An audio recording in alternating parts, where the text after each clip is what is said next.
वालेकुम। आज मैं आपके साथ मज़ेदार टेस्टी सी मूंग की दाल बनाने की रेसिपी शेयर कर रही हूँ। बहुत ही मज़े की बनती है, कम वक्त में बनती है, थोड़ी यूनिक सी रेसिपी है। इंशाल्लाह आपको पसंद आएगी। एक बार बनाएंगे तो ज़रूर बार बार बनाएंगे। तो चलिए इस मूंग की दाल को बनाना स्टार्ट करते हैं। बिस्मिल्लाहिर्रहमानिर्रहीम। अस्सलाम वालेकुम। मज़ेदार टेस्टी सी मूंग की दाल बनाने के लिए यहाँ पर मैंने 1 कप के करीब मूंग की दाल ले ली थी और इसे मैंने अच्छी तरह से धोकर उसके बाद 1 घंटे के लिए भिगो दिया था, जो कि बहुत ही टेस्टी और मज़े की बनती है और इंशाल्लाह आपको ये रेसिपी बहुत ही पसंद आएगी। 1 घंटे से दाल भीगी हुई है तो दाल का पानी हम स्ट्रेन कर लेंगे। तो यहाँ देखिए मैंने यहाँ पे एक पतीली ले लिया है, दाल का पानी निकाल दिया है। दाल को हम इसमें ऐड कर देंगे।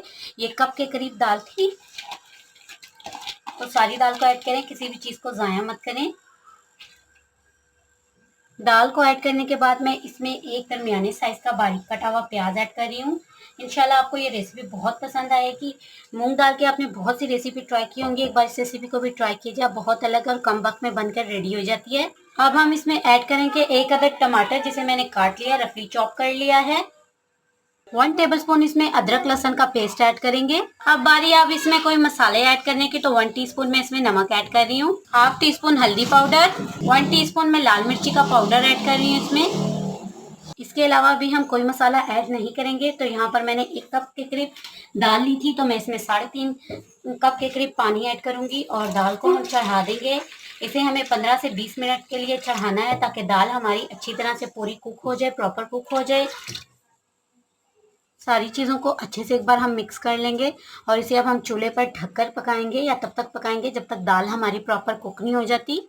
चूल्हे का फ्लेम मैंने ऑन कर दिया। बहुत हाई फ्लेम पर नहीं पकाएंगे, लो टू मीडियम फ्लेम पर ही हम इसे पकाएंगे ताकि दाल प्रॉपरली कुक हो जाए। अगर आप कुकर का यूज़ कर रहे हैं तो 3 से 4 मिनट तक का इसे प्रेशर दे दीजिएगा, दाल आपकी अच्छे से पक जाएगी।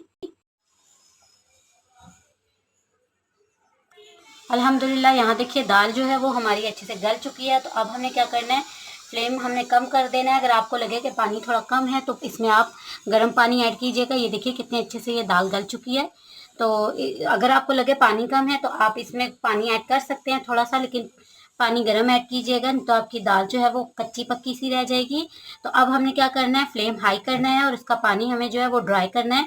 हमें इसे बहुत ज़्यादा ड्राई नहीं करना, हम इसे सिर्फ इतना ड्राई करेंगे कि जो दाल है वो हमारी थोड़ी लेसदार सी हो जाए। तो अब हम इसमें बाकी के कुछ मसाला जात ऐड करेंगे। तो यहाँ पे मैं इसमें ऐड कर रही हूँ 1 टीस्पून जितना ज़ीरा, हाफ टी स्पून मैं इसमें गरम मसाला ऐड करूँगी,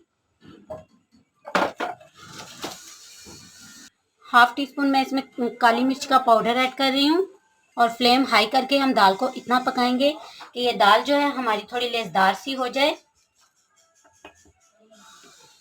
तो फ्लेम यहाँ पर मैंने तेज कर दिया। 1 टीस्पून धनिया पाउडर डालना भूल गई थी, उसे भी ऐड कर लेंगे। यहाँ देखिए दाल का पानी काफ़ी हद तक ड्राई हो चुका है, तो बहुत ज़्यादा हमें पानी ड्राई नहीं करना और दाल हमारी थोड़ी लेसदार सी हो चुकी है। तो अब हम क्या करेंगे, फ्लेम बंद कर देंगे और दाल को उतार लेंगे। तो इसे चूल्हे से पहले उतारने से पहले मैं आपके थिकनेस दिखा दूं, ये थोड़ी स्लेशली सी होनी चाहिए। तो दाल को अब हम उतार लेंगे। तो दाल को चूल्हे से उतारने के बाद चूल्हे पे मैंने पैन रख दिया है और इसमें मैंने ऐड किया है 4 से 5 टेबलस्पून के करीब घी। अगर आपके पास घी नहीं है तो आप ऑयल का इस्तेमाल कर सकते हैं, लेकिन घी से टेस्ट ज़्यादा अच्छा आता है जब हम दालों में तड़का लगाते हैं। तो प्लीज़ कोशिश कीजिएगा कि आप भी ऑयल का इस्तेमाल करें। तो इसमें जो हम तड़का लगाएंगे वो बहुत ही ख़ास किस्म का है। तो यहाँ पर तड़के के लिए मैंने ले ली है 1 अदद बड़ी हरी मिर्च ली है मैंने, जिसे मैंने इस तरह से काट लिया है। जूनियर कटी हुई अदरक ली है मैंने, इसे ऐड करेंगे। यकीन माने इससे टेस्ट बहुत अच्छा आएगा। और साबुत गोल मिर्च ली है 4 से 5 अदद, जैसे कि आप देख सकते हैं। तो इनका हम इस्तेमाल करेंगे। इन्हें हमें बहुत ज़्यादा हाई फ्लेम पर नहीं पकाना, फ्लेम हम हल्का रखेंगे, जस्ट हल्का सा हम इन्हें क्रिस्प देंगे। बहुत हाई फ्लेम पर पका के हमें इनका कलर ख़राब नहीं करना। यकीन जानिए आप इस दाल को बनाएंगे तो आप बहुत पसंद करेंगे। बहुत ही आसान सी रेसिपी और बहुत मज़े की बनती है। और अगर आप इस तरह से तड़का लगाएंगे तो इसका टेस्ट में मज़ीद इजाफा हो जाएगा। तो दाल को मैंने वापस से चूल्हे पर रखा है। जो तड़का हमने तैयार किया है इसे हम बीच में ऐड करेंगे।